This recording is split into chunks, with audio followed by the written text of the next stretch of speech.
Good day everyone, welcome again to another episode of tax training, and today I will discuss to you the general principles of income tax systems. But before that, I would like to say thank you po sa ating mga ka-YouTubers. Thank you very much, especially sa mga subscribers po natin, and for those who have not yet subscribed, please subscribe to our channel and we promise to bring you more updates in taxation. So, the general principles of income tax system. So, what is the feature of the Philippine income tax law? Yung inadapt po natin na batas ng income tax dito sa Pilipinas. Number one feature, it is direct tax. The tax burden is borne by the income recipient upon whom the tax is imposed. So, pag sinabi natin na direct tax, kung sino yung kumita, siya yung magbabayad ng tax. So, directly, siya yung liable to pay for the tax. Another feature is progressive tax. Tax rate increases as the tax base increases. Direct taxes are to be preferred, and as much as possible, indirect taxes should be minimized. Ito yung na Tolentino versus Secretary of Finance, GR number 115455, 1995. So, progressive tax. The more na mas malaki yung income mo, mas mataas yung tax base at saka tax rate na babayaran mo. Okay. Next feature of our income tax system in the Philippines is a comprehensive system. Adopts the citizenship principle, residence principle, and the source principle. Ano yung mga citizenship principle? It tasks the citizen of the country within and without the Philippines na income. So, and then the residence principle. So, halimbawa, foreigner man siya, pero nandito siya na resident sa Pilipinas at dito nag-earn ng income, still taxable din po. Dito sa Pilipinas, own the income earned only in the Philippines. And the source principle, saan ba galing yung income mo? So, para ma-determine kung saan yung tax. And the number 4 feature is the semi-schedular or semi-global tax system. Ito yung may video din po tayo dito. So the semi-schedular or semi-global tax system, certain passive incomes and capital gains are subject to final taxes at preferential rates. So ngayon 6% na. Kasi because of the train law, pati yung estate tax, donor's tax, since it involves the property, transfer of property, so ginawa na rin na 6%. Ito yung preferential rates. While all other incomes are added together to arrive at a gross income. After deducting the sum of allowable deductions, the taxable income is subjected to one set of graduated tax rates for an individual or normal corporate income tax rate for corporations. So, pagka corporations, subject to 30% na income tax rate. Pagka naman individual, subject to graduated rates. Yung first 250,000 is 0. Okay, so what are the criteria in imposing Philippine income tax? So, number 1, we have the citizenship principle. A citizen taxpayer is subject to income tax. Letter A, on his worldwide income if he resides in the Philippines, or B, only on his income from sources within the Philippines if he qualifies as a non-resident citizen. So, yun po yung sa citizenship principle natin. Number 2 is the residence principle. A resident alien is liable to pay income tax on his income from sources within the Philippines but exempt from tax on his income from sources outside the Philippines. Why? Kasi resident siya dito hindi naman siya Filipino citizen. So, para fair naman sa kanya, yung income lang niya dito sa Pilipinas, yun lang po ang tinatax. Number 3 is the source principle. A non-resident alien could be subject to Philippine income tax if he derives income from sources within the Philippines such as dividend, interest, rent, or royalty. So yung pong dividend, interest, rent, or royalty, ito yung mga mobile income ng isang tao, pagka ang source niya dito sa Pilipinas, magbabayad din po siya ng tax dito, kung siya ay non-resident alien. What are the types of Philippine income taxes? Number 1, net income tax, taxable income, gross income minus deductions. Or gross income or final income tax on passive income and capital gains tax. So, ito po yung mga kind ng income or types ng Philippine income taxes na sinasubject po sa income tax. Number 4, friends benefits tax. Amount of benefits to managerial and supervisory employee paid by employer to the employee, which is taxed but burden is on the employer. Ito pong friends benefits tax po, binibigay lang to sa mga supervisory at saka sa managerial. Kasi kung binigay ito sa rank and file, isasama sa kanilang compensation income. Pero pagka managerial and supervisory po ang binigyan ng friends benefits, subject siya sa friends benefits tax, nagbabayad po dyan ang employer, which is a final tax. And then we have the capital gains tax on real property and shares of stocks not traded in stock market. So, iba-iba po yung rates dyan. No? And then we have the corporate income tax. No? So, for the corporate income tax, mayroon tayong tinatawag dyan na normal income tax at saka mayroon din tayong MCIT or the minimum corporate income tax. No? So, we have the minimum corporate income tax of 2% of gross income. No? And we also have the improperly accumulated earnings tax. No? Ito yung 10%. And then we have the branch profit remittance tax. Usually, pag may tax treaty, ito 15%. Pag wala, 25%. No? Taxable period, general rule. No? The accounting period of a taxpayer is a period of 12 months. No?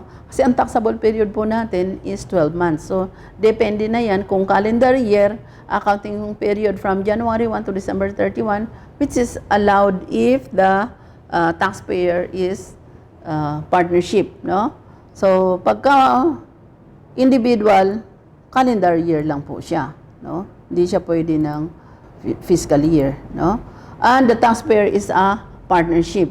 No? So, under Section 52B of the NIRC in relation to Section 22B, a corporation includes a partnership no matter how created or organized. No?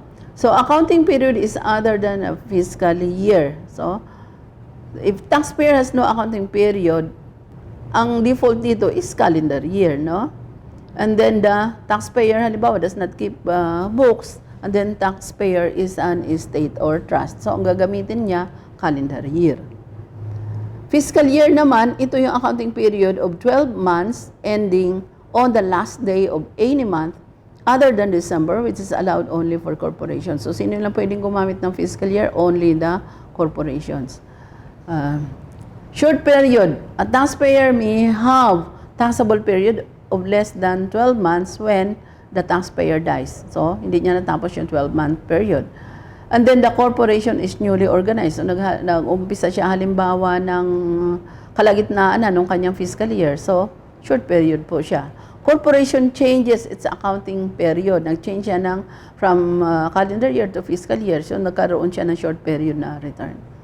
Corporation is dissolved. No? So, hindi niya natapos yung 12 months. So, for the general professional partnership, the taxable income ng general professional partnership is not taxable. However, individual partners will be taxed depending on classification. So, ito na po yung taxation natin ng income tax. So, pagka general professional partnership ka, hindi ka taxable sa taxable income mo, pero yung individual partners na ni-receive nila yung share nila from the partnership, sila yung magbabayad ng tax. No? So, kaya hindi na tinatax ang general professional partnership because ang partner ang tinatax on that same income na kinuha niya sa general professional partnership. Otherwise, 2 beses matatax yung income ng partnership. Estate and trust, taxable income ang basis, and the same basis as an individual depending on classification of decedent if estate, trustor, or if trust. So same ng individual, pwede rin siya mag-claim ng deductions. For the domestic corporation, the taxable income within and without the Philippines, kasi domestic siya, so ibig sabihin, yung income niya within the Philippines and outside the Philippines are taxable here in the Philippines.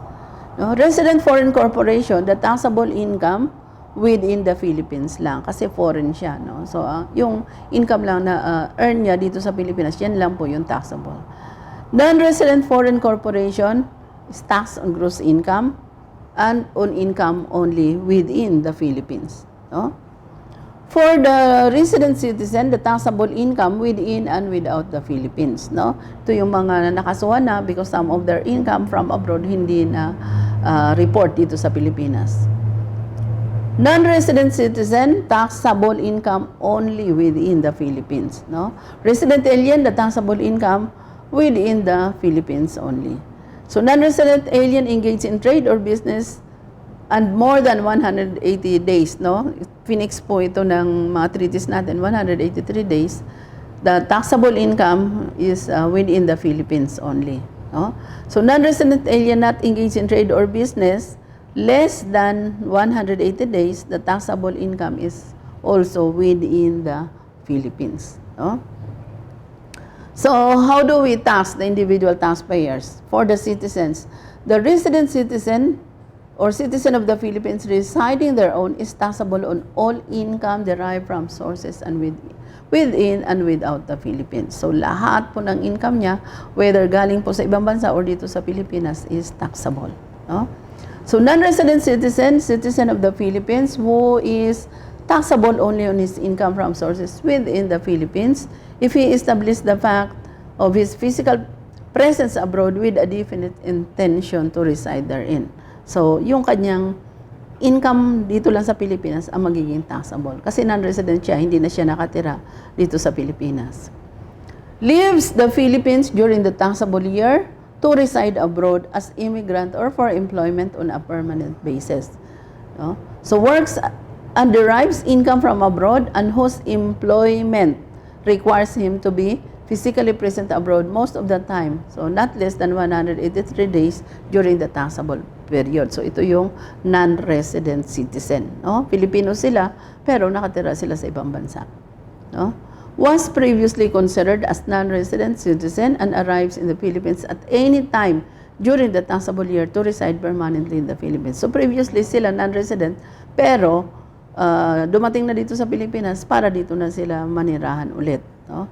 So, but considered pa rin sila as non-resident for the taxable period. So, taxable lang sila on income kung meron sila dito sa Pilipinas. Kung wala, yung taxable income nila abroad hindi kasama na itatax dito. No? So, example of non-resident citizen are immigrant, one who leaves the Philippines to reside abroad as an immigrant for which a foreign visa has been secured. And also permanent employee abroad, one who leaves the Philippines and works abroad on a more or less permanent basis. No? So, tax lang din sila on income from the Philippines. The taxpayer shall submit proof to the Commissioner of Internal Revenue to show his intention of leaving the Philippines to reside permanently abroad or to return to and reside in the Philippines as the case may be.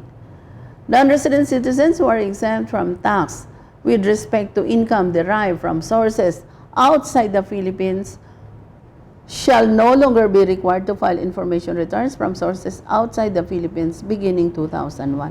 So yung mga non-resident citizen na hindi naman sila dapat magbayad ng tax, hindi na rin sila magpa-file ng returns. And that was beginning 2001. Contract worker or overseas contract worker, ito yung mga OCW natin. No? One who leaves the Philippines on account of a contract of employment which is renewed from time to time under such circumstance as to require him to be physically present abroad most of the time. Kasi nakakontrata siya. So, nandun siya most of the time sa abroad. No? So, yung mga OCW natin, hindi na yan nagpa-file ng income tax. No? And then, hindi na rin taxable yung income nila. For OCWs, the time spent abroad is not material for tax exemption purposes. Bakit not material? Kasi may mga working visa ito. No? So, all that is required is for the worker's employment contract to pass through and be registered with the POEA. No? Basta dumaan sila sa POEA, consider na din sila na OCWs. So, hindi taxable yung income nila. An OCW is a Filipino citizen who holds a job outside the Philippines, is physically present in that foreign country where the job is. No? So, nandun siya kung saan yung trabaho niya. Is registered with the POAA, has a valid overseas employment certificate, and his or her salaries and wages are paid by an employer abroad and are not borne by any entity or person in the Philippines. So, considered po siya na overseas contract worker. Alien, no? So, for purposes of income tax, sino itong mga alien? We have resident alien, an individual whose residence is within the Philippines and who is not a citizen thereof is taxable only on income derived from sources within the Philippines. So, ito yung mga alien natin, sources within the Philippines lang po yung taxable na income nila kung meron. No? So, one who comes to the Philippines for a definite purpose which in its nature would require an extended stay and makes his home temporarily in the country becomes a resident alien. No? Magiging resident na siya kasi dito na siya nakatira. No? Length of stay is indicative of intention. No? So, an alien actually present in the Philippines who is not a mere transient or sojourner is a resident of the Philippines for purposes of the income tax. Whether he is a transient or not is determined by his intentions with regard to the length and nature of his stay. A mere floating intention, indefinite as to time, to return to another country is not sufficient to constitute him a transient. No? So yung floating intention lang, iniisip lang, no? Hindi pa siya transient. If he lives in the Philippines and has no definite intention as to his stay, he is a resident. No? So, one who comes to the Philippines for a definite purpose, which is in nature, may promptly accomplished is a transient. No? So, transient yun kasi may purpose lang siya sa pagpunta dito. Okay. But if his purpose of such a nature that an extended stay may be necessary for its accomplishment, and to that end, the alien makes the home temporarily in the Philippines, he becomes a resident. No? Though it may be his intention at all times to return to his domicile abroad when the purpose for which he came has been consummated or abandoned. No? Loss of residence by aliens. No? Ito yung mga alien na nandito sa Pilipinas. No? Sila yung mga citizen ng other countries. So an alien was acquired residence in the Philippines, retains his status until he abandons the same and actually departs from the Philippines. No? So, umalis na siya sa Pilipinas. So, hindi na siya alien dito. A mere intention to change his residence does not change his status. Kasi intention pa lang yun eh. No? An alien was acquired, a residence is taxable as a resident for the remainder of his stay in the Philippines. So, pagka residence na siya dito sa Pilipinas, itatax na rin siya na parang Filipino citizen na rin, no? Yung rate. Non-resident alien, an individual whose residence is not within the Philippines and who is not a citizen thereof but doing business therein, is taxable only on income from sources within. Pero iba din yung rate nila, no, sa non-resident alien. Okay. Engage in trade or business, no, non-resident alien engage in trade or business. An alien who comes and stays in the Philippines for an aggregate period of more than 180 days during any calendar year. So, not engaged in trade or business. An alien who stay in the Philippines is 180 days or less. No? So, ilan tong 180 days? 6 months. No? So, then not engaged in trade or business siya dito. So, special class of individual employees. Sino naman tong mga special class of individual employees? Kasi ito yung mga nagbabayad sa atin ng income tax, no? So, sino-sino sila? Number one is the minimum wage earner, no? So, under the administration of President Arroyo, Gloria Macapagal Arroyo, ito yung first time na yung minimum wage earners were exempted from the payment of income tax, no? So, a worker in the private sector paid the statutory minimum wage or an employee in the public sector with compensation income of not more than the statutory minimum wage in the non-agricultural sector where he or she is assigned. No? So, yun ang tinatawag na minimum earners. No? So, ito yung tax rates natin under the train law. Not over 250,000, 0%. Over 250,000 but not over 400,000, 20% of the excess over 250,000. Ito po yung rate ngayon. Kasi pagdating ng 2023, iba naman yung rates. No? So, over 400,000 but not over 800,000, 30,000 plus 25% of the excess over 400,000. Over 800,000 but not over 2 million, the tax is 130,000 plus 30% of the excess over 800,000. No? So, over 2 million but not over 8 million, the tax is 419,000 plus 32% of the excess over 2 million. Imagine sa 2 million mo, 490,000 na yung tax. No? Over 8 million, sa 8 million mo naman, ang tax mo is 2,410,000 plus 35% of the excess over 8 million. Kaya ang tax rates dito sa train law, the maximum is 35%. His earnings, statutory minimum wage, holiday, overtime, night shift differential, and hazard pay are exempt from income tax pursuant to the provision of the NIRC and other laws, general or special. So, pag statutory minimum wage earners ka, pati yung holiday pay mo, overtime, night shift differential, and hazard pay are also exempt from income tax.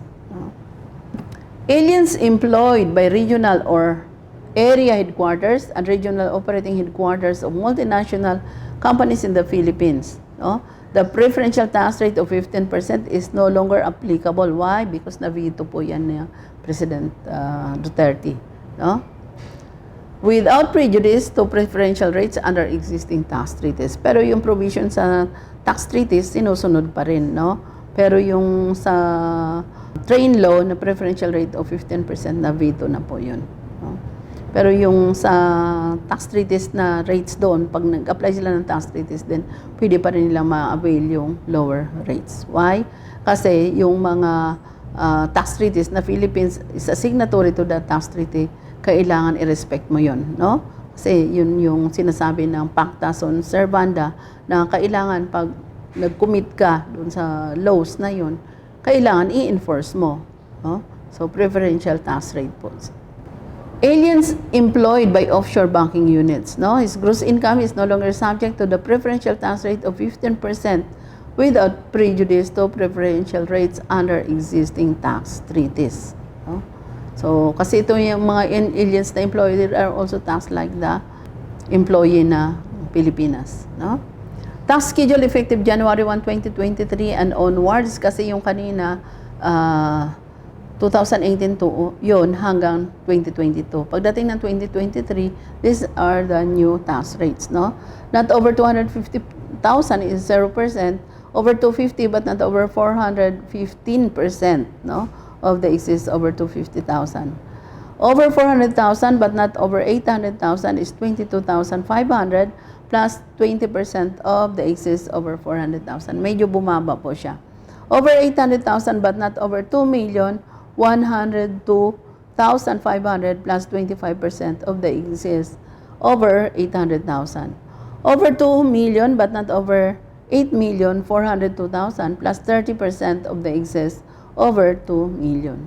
Over 8 million, 2,202,500 plus 35% of the excess over 8 million. So ito yung effective January 1, 2003. So for married individuals, the husband and wife, subject to the provision of Section 51D hereof, shall compute separately their individual income tax based on their respective total taxable income. That if any income cannot be definitely attributed to or identified as income exclusively earned or realized by either of the spouses, the same shall be divided equally between the spouses for the purpose of determining the respective taxable income. No? The minimum wage earners, as defined in Section 22H of this code, shall be exempt from the payment of income tax on their taxable income, provided further that the holiday pay, overtime pay, night shift differential pay, and hazard pay received by such minimum wage earners shall likewise be exempt from income tax. So ito yung mga other income received by the statutory minimum wage earners, hindi pa rin subject po sa tax. Aliens employed by petroleum contractors and subcontractors no longer subject to preferential rates of 15%, no? Kasi kung magkano yung rates ng local employee, ganun na rin po sila. Corporations. A corporation shall include partnership, no matter how created or organized. No? It includes joint stock companies, joint accounts associations, and insurance companies. But does not include for the purpose of imposing the 30% regular corporate income tax or the RCIT. No?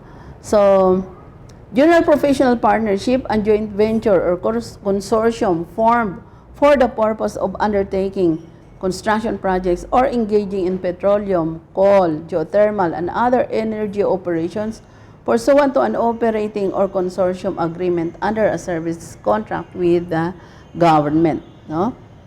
Kinds of corporation. Ano naman po itong mga kinds of corporation? We have the domestic corporation, we have the foreign corporation. No? Domestic corporation created or organized in the Philippines or under the laws and is liable for income derived from sources within and without.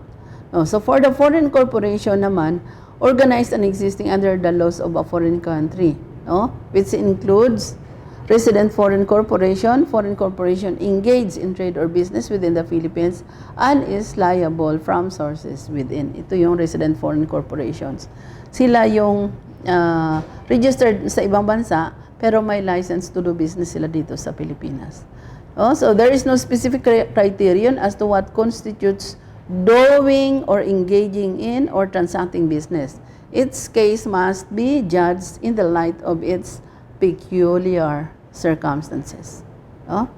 So the term implies a continuity of commercial dealings and arrangements and contemplates to that extent the performance of acts or works or the exercise of some of the functions normally incident to and in progressive prosecution of commercial gain or for the purpose and object of the business organization. Oh, ano bang purpose ng business organization? For profit, para kumita, no? So in order that a foreign corporation must be regarded as doing business within a state, there must be continuity of conduct, an intention to establish a continuous business such as the appointment of a local agent and not one of a temporary character. Kaya nga manifestation yun or indicators yun na talagang the company is doing business in the Philippines, no? So this is the jurisprudence under case CIR versus British Overseas Airways Corporation, GR number L 65773-74, 1987. No? Non-resident foreign corporation or foreign corporation not engaged in trade or business within the Philippines. Ino naman to, no? Yung hindi engaged in trade or business in the Philippines. No? So, joint venture and consortium is a commercial undertaking by two or more persons, differing from a partnership that relates to the disposition of a single lot of goods or the completion of a single project. Yung mga joint venture. Consortium is an association typically of several business companies. No? Kaya yun yung tawag na consortium. No? Association siya ng several business companies. Partnership taxes as a corporation. No? All other partnership, no matter how created or organized, includes unregistered joint ventures and business partnerships. No? Sino yung exempt kanina? Only the professional general partnership. Pero yung partnership per se, taxed as corporation. Exception, that joint ventures are not taxable as corporation when the purpose is for undertaking construction projects or engaging in petroleum, coal, and other energy operation under a service contract with the government. So we have partners in a business partnership, no, are considered stockholders. Their distributive shares are taxed as dividend and thus subject to final income tax on their gross distributive share.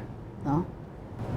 General professional partnership established solely for purposes of exercising common profession and no part of income derived from engaging in trade or business. So, kaya nga siya tinatawag na general professional partnership from exercise of profession po yung source of income. As an entity, it is not subject to income tax, because partners are liable for income tax on their distributive share, no, computed by dividing net income of the general professional partnership. Each partner shall report his distributive share as part of his gross income. So, sino yung may burden to pay for the income tax? The recipient partner. No? So, individual partners are subject to regular income tax rate on their taxable income. Yes. Non-taxable partnership and taxable partnership. With regard to distributive share, distributive share is a partner's computed and a certain share in the profits of the partnership. So whether actually distributed to the partners or not. Non-taxable partnership, no, will form part of partners' gross income in the ITR subject to the graduated income tax rates. No? It will be subjected to accreditable withholding tax of 15% if income payments exceed 720,000 for the current year to be withheld unpaid by the partnership to the BIR. No? Taxable business partnership. Partners' distributive share in the net income is subject to a final tax of 10% for the resident citizen, non-resident citizen, OCWs, overseas contract workers, or resident alien, or 20%. No? With regard to partner share in the net loss of the partnership, may be claimed as a deductible expense in his personal income tax return. Yun na yung share niya, no? Pwede niya i-deduct share niya ng loss. Not deductible since subject to final tax. No? With regard to how the partnership is taxed, still required to file an annual information return of their incomes and expenses for the purpose of ascertaining the partner's taxable income. No? Deemed and treated as corporation subject to the corporate income tax rate. Ito yung regular na partnership, no? Estate and trust. Estate property rights and obligation of a person which are not extinguished by his death and those that accrue thereto. So yun po yung tinatawag na estate. Yan yung pag-aari ng tao na namatay, no? Trust, created by agreement under which title to property is passed to another for conversion or investment with the income and the corpus or principal distributed in accordance with the directions of the creator. Kung sino yung may-ari ng trust. No? To be taxable as a separate entity, grantor must have absolutely and irrevocably given up control and benefit over the trust. Sino naman itong mga co-ownership, no? Exist whenever the ownership of an undivided thing or right belongs to different persons. No? So for income tax purposes, the individual co-owners are liable for the taxes due on their respective shares, and the co-ownership itself is not considered as a separate taxable entity. No? So kasi co-ownership, sino yung tinatax dito? The co-owners. Sabi dito, the individual co-owners are liable for the taxes due on their respective shares, and the co-ownership itself is not considered as a separate taxable entity. No? So, yun po yung co-ownership. There is co-ownership in the following instances. Two or more heirs, inheritance, undivided property from a descendant. No? So, co-ownership, yan, kasi yung right to inherit nandiyan na eh. Sila na talaga yung nag-inherit. No? So, there is co-ownership na. A donor makes a gift of an undivided property in favor of two or more donees. No? Nagiging co-ownership siya. It is not taxable when the activities are limited merely to preservation of the co-owned property. But the co-owners are liable for income tax in their separate and individual capacities. No? So yung co-owners, talagang sila yung liable magbayad individually. It is taxable when the income of the co-ownership is invested by the co-owners in business creating a partnership. So sila yung mga co-owner, nag-contribute sila, then nag-invest sila, so nagiging co-owner sila, no, nung business na na-create. Income tax, a tax on all yearly profits arising from property, profession, trades, or offices, or as a tax on a person's income, emoluments, profits, and the like. Income tax is a direct tax. So, ito na yung definition po natin ng income tax. Ano pala yung income tax? Income tax is a direct tax, no? And then a tax on all yearly profits arising from property, professions, trades, or offices, or as a tax on a person's income. No? So, yun po yung tinatawag natin na income tax. Income, definition, and nature. No? Income in the broad sense means all wealth which flows into the taxpayer other than as a mere return of capital. No? So, it includes the forms of income specifically designed as gains and profits, including gains derived from the sale or other disposition of capital assets. Section 36, RR number 2-40. Okay, so the essential difference between capital and income is that capital is a fund, no? So yung capital fund yun, kaya trust fund doctrine, no? So income is a flow, yung income pumasok, no? A fund of property existing at an instant of time is called capital. A flow of services rendered by that capital by the payment of money from it or any other benefit rendered by a fund of capital relation to such fund through a period of time is called an income capital. Is wealth, while income is the service of wealth, no? So, ito yun na yung wealth. Halimbawa, kumita ka. Dahil may yaman ka, kumita pa yan. That is income, no? Property is a tree, income is the fruit. No? Labor is the tree, income is the fruit. Capital is a tree, income is the fruit. No? So, yun po yung example. So, income as here used can be defined as profit or gains. No? Madrigal versus Raperti, GR number L12287-1918. So, kailan maging taxable ang income? So, when income is taxable. For a taxable income to exist, gain or profit is necessary. So, dapat meron mo ng gain or profit to be taxable. Bakit? Kasi ano bang tinatax dito? It is your gain or your profit na tinatax. No? So, before a condonation or forgiveness of debt will give rise to a taxable income, there must be an increase in the assets of the debtor, thereby enriching the latter.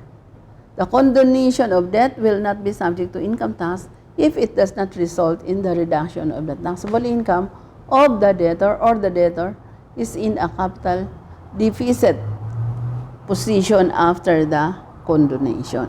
No? Kasi kinundon yung utang no? Realization of income, treat of realization. Under the realization principle, revenue is generally recognized when both of the following conditions are met. No, the earnings is complete or virtually complete. Exchange has taken place. The principles requires that the revenue must be earned before they are received. No? Kasi paano mo, kung na-receive mo yan, hindi mo pa na-earn. Hindi mo pa yan income.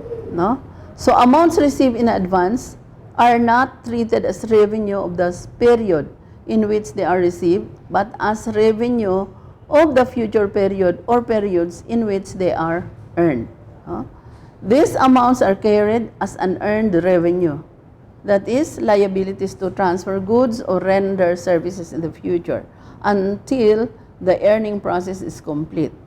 So, Manila Mandarin Hotels versus Commissioner, CTA case number 5046-1997. No? So, actual versus constructive receipt. Ito naman po kung paano ni-receive yung income. No? Pwedeng actual, tinanggap mo siya talaga na pera, and then pwede rin constructive. Ibig sabihin, hindi siya directly na pera yung binigay sa iyo. Actual receipt occurs when there is a physical transfer of the money consideration or its equivalent to a person. Constructive receipt occurs when the money consideration or its equivalent is placed at the control of the person who rendered the service without restrictions by the payer. No? So sila pa rin yung nagko-control, no, ng pera. So examples, deposits in banks which are made available to the seller of service without restrictions. Issuance by the payer of a notice to offset any debt or obligation and acceptance thereof by the seller as payment for services rendered. And transfer of amounts retained by the payer for the account of the seller. So that is under RR 16-2005, Section 4, 108-4. Recognition of income. Kailan ba nire-recognize yung income? Receipt of income for purposes of taxation may be actual or constructive. Ano yung actual? Talagang ni-receive mo yung pera. Ano yung constructive? Binayaran ka other than cash, no? The law thus recognizes income as taxable even in the absence of actual or physical receipt, no? Kasi ang tax laws natin also adopts the accounting principles, no? So in fact, Section 4E of RR number 12-80 on final tax provides that income could be recognized by the taxpayer either of the time of its actual receipt or its accrual depending on the accounting method used by the taxpayer. No? So the NIRC in turn recognizes certain principal accounting methods in recognizing income or revenue. No? This is under Justice Vitog and Judge Acosta, Tax Law and Jurisprudence, 2nd edition.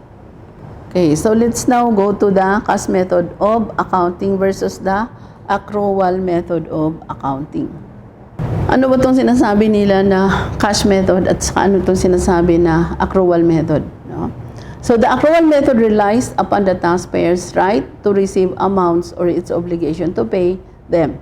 No? So in opposition to actual receipt or payment, which characterizes the cash method of accounting, amounts of income accrue where the right to receive them become fixed, where there is created of an enforceable liability. No? Similarly, liabilities are accrued when fixed and determinable in amount without regard to indeterminacy merely on time of payment. No? So, CIR versus Isabela Cultural Corporation, GR number 172231. No? So, ito po yung cash method and the accrual method of accounting. Ano lang po yung pinapanigan dito ng BR? The accrual method of accounting. Why? Kasi yung cash method, i-recognize lang niya yung amount or yung transactions pag nagbayad na ng cash. Pag hindi pa, hindi niya i-recognize. While sa accrual, nire-recognize na. Kaya nga ina-accrue pa lang. No? So, yung accrual method natin is the acceptable method. We should accrue. Kasi pagka yung kontrata, tapos na,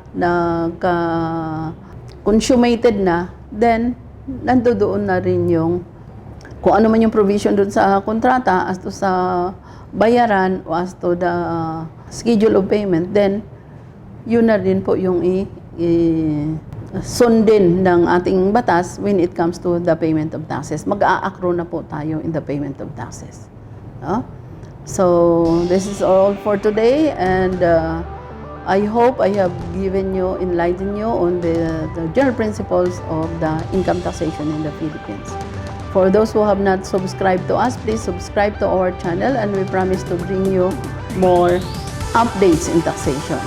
So yung mga hindi pa nag-subscribe, please subscribe to our channel. The purpose of our channel is for you to have a better tax compliance. Good day, everyone. Thank you.